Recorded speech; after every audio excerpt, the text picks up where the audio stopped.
I feel like 2025 wasn't necessarily cruel to Harry and Meghan. I feel like it was honest. It was finally like we had to get them in a room and have an intervention and tell them, and 2025 wasn't necessarily cruel to Harry and Meghan. I feel like it was honest. be honest and say, look guys, there is nothing great about you. We don't like you. We don't think you're Roy. We don't like any of the things that you put out. I just feel like there was some sort of honesty that came out when it came to America, because we've always had this one thing in common, whether you're conservative or liberal. People do not like Harry and Meghan. People do not like Harry and Meghan, but it just wasn't talked about. But it just wasn't talked about. But now I just noticed that stories that you were covering years ago that we were covering is finally hitting the mainstream. So there's just like this honesty now where it's like, okay guys, we don't have to pretend and we don't have to put on our kid gloves with Harry and Meg. It was finally like we had to get them in a room and have an intervention and tell them and be honest and say, look guys, there is nothing great about you. We don't like you. We don't think you're Roy. We don't like any of the things that you put out. I just feel like there was some sort of honesty that came out. I mean, Dan, I hate to break this to you, but they might be coming back. No, to the UK. Yes, no. Why do you think that? I think they might be coming back. No! To the UK. No! No. Pause right there because this is absolutely savage. The idea that Harry and Meghan have allegedly approached Kris Jenner, the momager of all momagers, and potentially got turned down, that's not just embarrassing, that's a full-blown crisis. Think about it. Kris Jenner built an empire out of a scandal. She turned her family into billion-dollar brands through relentless hustle and zero shame. If the rumors are true and even she doesn't see value in associating with the Sussexes, what does that tell you? It tells you their brand is toxic. And here's the kicker: this panel is suggesting they've exhausted all their opportunities in America. Translation: they've burned through goodwill, partnerships, and public interest. So now the speculation is they might crawl back to the UK? Can you imagine the optics? The couple who trashed the royal family on Oprah, who wrote tell-all books, who sued British tabloids, returning with their tails between their legs. Would you want them back? Let me know. Going to Kris Jenner for help. You have reached the bottom of the barrel. This is Kris Jenner. This is a woman who has started fake churches. Yeah. This is a woman who has started fake businesses. Mm-hmm. This is a woman who has pimped out her daughters, and she's not using a sex tape, by the way. Well, I mean, it's the lowest of the low. So she's not going to put any time and effort into Harry and Meghan when she has her family to worry about. Why would Kris put any time and energy? No, I'm just saying that. I'm like, this is their last resort. Okay, this is where it gets absolutely messy. Royal insiders are now saying there's tension between Harry and Meghan about returning to the UK. Some sources claim Harry wants to reconnect with his royal roots, maybe even spend time away from Meghan. Others say Meghan would only consider it for the right price tag, potentially a Netflix deal. Let's be real, if that's true, it confirms everything critics have said, that this was always about monetization, not about mental health or privacy. And remember what the commentator mentioned? We know what happened the last time she was here. That's referring to the Platinum Jubilee in 2022, when they were reportedly booed outside St. Paul's Cathedral. The British public didn't roll out the red carpet. They rolled out the cold shoulder. So would Meghan really risk that humiliation again? Or is this all just strategic leaking to stay relevant? What do you think is really going on behind closed doors? Are they genuinely considering a return? Or is this desperate PR? And actually, that sort of brutal honesty and commercialism has become part of their authenticity, which is obviously the opposite of what Harry and Meghan are putting out, which is that they pretend to do good when actually they really are out for the money more than anything. And I've been saying that for a very long time. So that's the first thing I'll say about the Kardashians. Now, what's interesting about the whole Meghan to the UK thing is that there has been briefing and counter briefing over the past few weeks. Some people suggesting that actually, if it was for the right money, the right price tag, potentially a new Netflix TV show, she would find a way to come back. Others say, no, it's Harry who wants the royal court here. Part of his motivation is to spend as much time away as possible from his wife. So actually, he's quite content with her saying, no, I really don't want to go back. I'm still dubious that she really would be prepared to take the risk. The worst motivational speaker in history. Can we talk about how far Prince Harry has fallen? This is a man who once flew Apache helicopters, who served his country, who was beloved globally, and now he's giving recycled speeches at corporate events where cameras aren't even allowed. Think about that. No media coverage, no viral moments, just Harry repeating the same tired stories about being a prince and serving in Afghanistan. And here's the thing. If you're a good motivational speaker, people want to film you. They want to share your message. But Harry's team is allegedly starned about phones and cameras. Why? Because they know the content is weak. They know the public response would be brutal. This is what desperation looks like. He's cashing checks by talking about his royal past, the very institution he spent years trashing. The irony is almost poetic. So my question to you is, do you think Harry regrets leaving the royal family, or is he too deep in denial? Let me know. A motivational speaker. At the point, yeah. I mean, this could not be any lower for him. Yeah, but also to the be- worst motivational speaker in history because And he he's puts you to Oh, sleep. the worst. The fact that He's horrible. they don't allow cameras and they're very picky about like cell phone usage in there. And he sticks to the same script. Yeah, it's the same script because that's why he's hired. He's hired to talk about being a prince and Afghanistan. Mhm. And This commentary is devastating. It's not clear what Harry's day job is. Don't give up, not doing anything in the day. That's not just criticism, that's a complete dismantling of Harry's identity. And the commentator hits on something crucial. Harry is intent on destroying the mystique of the monarchy. Whether intentionally or not, every cringeworthy appearance, every failed project, every public misstep chips away at the institution he was born into. And here's the tragedy. He's not building anything meaningful in its place. He's just floundering. The commentator says Harry is clearly looking for a purpose, and man, does that ring true. You can see it in his eyes during interviews. There's a sadness, a lostness. He gave up his royal role, his military career, his family relationships. For what? A Netflix deal that fizzled?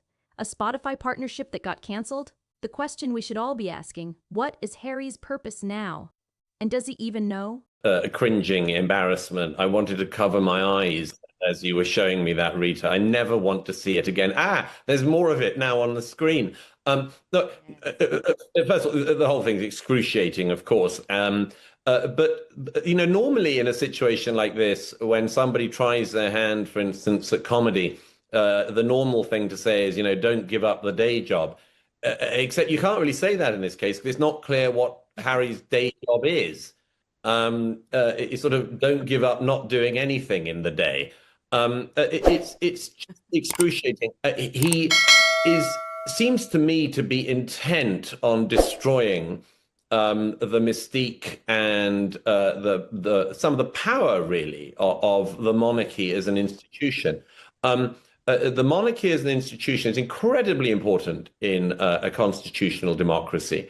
And Prince Harry has been trying to sort of spend down the endowment of public sympathy and even, I think, interest in him.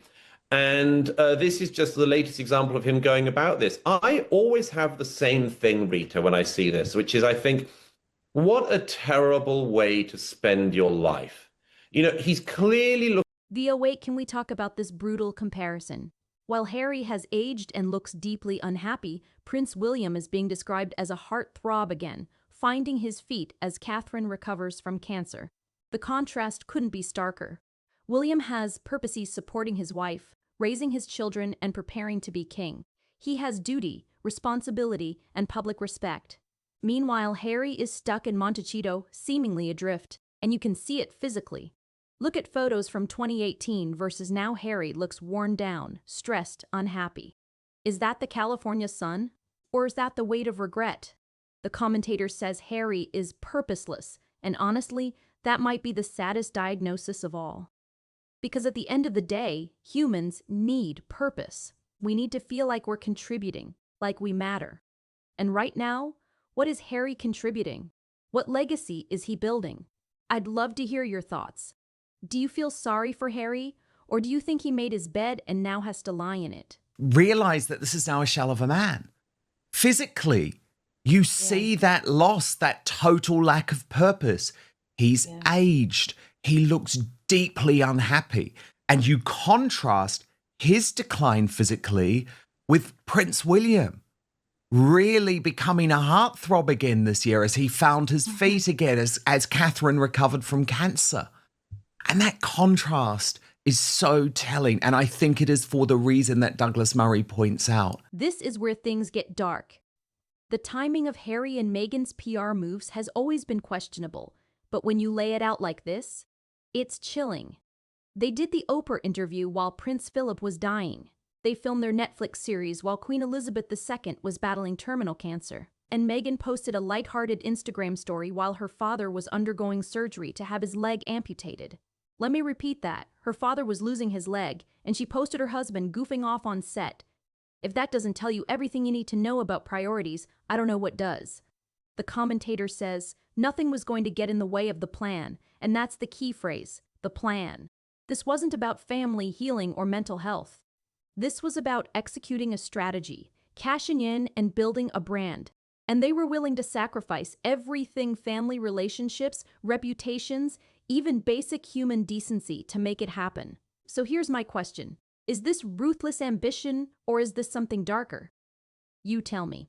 He recorded that knowing that Thomas Markle's life was in jeopardy, in peril. Now, look, we know because of how things developed after that, Meghan doesn't give a damn about her father. This was all about PR for her. But if she was smart, even from a PR perspective, if he had half a brain, even from a PR perspective, he would have said, I'm not doing this. I'm not doing this. No, because it adds to this thing of we did the Oprah Winfrey interview when Prince Philip was dying in hospital. We filmed the Netflix special and wrote Spare while Queen Elizabeth II was battling cancer that would end up killing her. But they don't think, they don't care. Nothing was going to get in the way of the plan. And you could see that Meghan, and this is why I never believed all of the PR maneuvers that she tried later, right, in regards to her father. Because if she really cared, ladies, she would never have posted an Instagram story of her husband joking around on a TV set as her father literally went under the knife to have his left leg chopped off. But she did. She did. This is the historical context we need. Harry's fall from grace is preeminent in modern royal history. The commentator compares him to the Duke of Windsor, but even that doesn't fully capture it, because the Duke wasn't universally loved before his abdication. Harry? He was a global icon. After Princess Diana's death, the world watched him grow up. We cheered for him when he served in Afghanistan. We rooted for him when he started mental health initiatives. He was the people's prince. But behind the scenes, a very different story. The commentator admits they knew years ago that Harry treated women, friends, and staff terribly. But the public didn't see it until Meghan. And here's the controversial take. The commentator suggests Harry's downfall is because of a woman. Now, that's going to spark debate. Some will say Meghan simply exposed who Harry really was. Others will argue she manipulated and isolated him. What do you believe? Did Meghan change Harry? Or did she just reveal the real Harry? This is the million-dollar question. Never has a popular member, at one point the most popular member of the royal family, fallen so far, so fast because of a woman. Because if you think back to the Duke of Windsor, he wasn't actually that popular when he became king. You know, he was a Nazi sympathizer. He wasn't king for very long. It was a very different time in the media.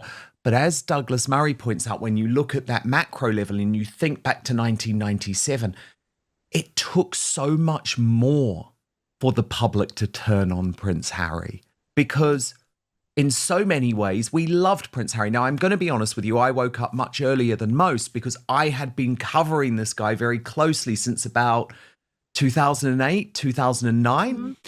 And I knew that he was a really nasty character behind the scenes. And I knew that he treated women terribly. And I knew that he treated his friends terribly. And I knew that he treated his staff terribly. But that was never the public. Trauma is not a credential. Boom. That sentence right there is why Harry and Meghan's strategy failed. They came to America thinking their story of royal trauma, mental health struggles, and victimhood would be their golden ticket. And for a minute, it worked. But then the culture shifted. Audiences got tired of the same narrative on repeat. People wanted to see Tesh, evolution, humor, humility, and the Sussexes delivered none of that. They're stuck in 2020, replaying the same grievances, the same accusations, the same victim mentality. And as the panelist says, they're stagnant. There's no arc, no redemption, no learning. It's just more of the same. And that's why public interest has evaporated. People can forgive mistakes if you show growth. But Harry and Meghan refuse to evolve. They refuse to take accountability. And now, there's no love for them. That's the harsh reality. They've alienated the British public, exhausted the American public, and isolated themselves in a Montecito bubble. Is there any path back from this? But trauma is not a credential. That's the problem. They thought they could bring this trauma story to the US and use it as a get out of jail free card. That's what they thought. They thought we are going to write our own ticket as long as we do this. And everything started become like the culture changed. They wanted humor and humility and evolution. We have not seen any growth with these two. They haven't evolved in any way, shape, or form. If anything, they've gotten worse. But it's true. I've never seen two people just kind of like just like this, like you stagnant, but then occasionally like go crazy again. I mean, there's no redemption for them. You blew it, Harry. 3 words that sum up one of the biggest missed opportunities in modern history. This commentator is laying it out plain. Harry had everything. He had a platform, global influence, public adoration, and the resources to make a real difference. He could have been a transformative figure in mental health, veterans advocacy, or humanitarian work. Instead, he walked away from duty, chased Hollywood fame, and ended up here.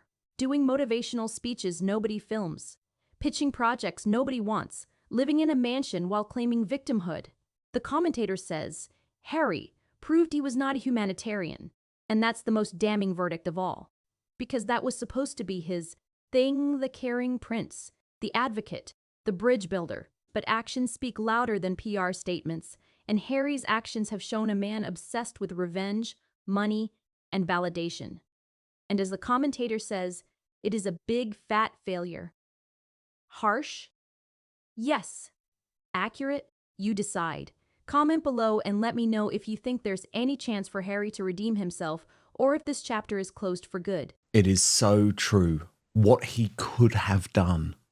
What he should have done. Mm-hmm. It was a historic opportunity. And no matter how he tries to square the circle, no matter what type of mental arithmetics he goes through, you blew it, Harry. You prove you were not a humanitarian. You walked away from your duty. This is where it's ended up. And it's a fail. It is a big, fat failure. And there it is, folks. The final nail in the coffin. Financial struggles. Meghan's lifestyle brand American Riviera Orchard is reportedly flopping hard. Extending free shipping promotions into January? That's not a marketing strategy, that's desperation. As the panelist with retail experience points out, December is the month for sales. If you're still pushing discounts into the new year, it means you didn't hit your targets. And let's talk about the bigger picture here. Where is their money coming from? The Spotify deal is dead. Netflix has distanced itself. Harry's motivational speaking gigs are low profile. Meghan's brand is white-labeled products nobody's buying in volume.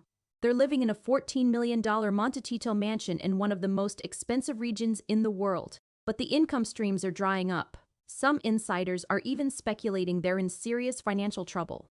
Now, whether that's true or exaggerated, the OP ticks are terrible. This was supposed to be their triumph: financial freedom, creative control, global influence. Instead, it's extended sales, failed projects, and an American public that's moved on. So here's the final question. Is 2025 the beginning of the end for Harry and Meghan, or can they somehow pull off a comeback? Personally, I don't see a path back. They've burned too many bridges, alienated too many people, and refused to evolve. But I want to hear from you. Do you think they're done? Or is there still hope? Drop your thoughts in the comments. Hit that like button if you found this breakdown valuable, and subscribe for more celebrity news, royal drama, and Hollywood breakdowns. Because trust me, this story is far from over, and you're going to want to stay tuned for what happens next. Thanks for watching, and I'll see you in the next one.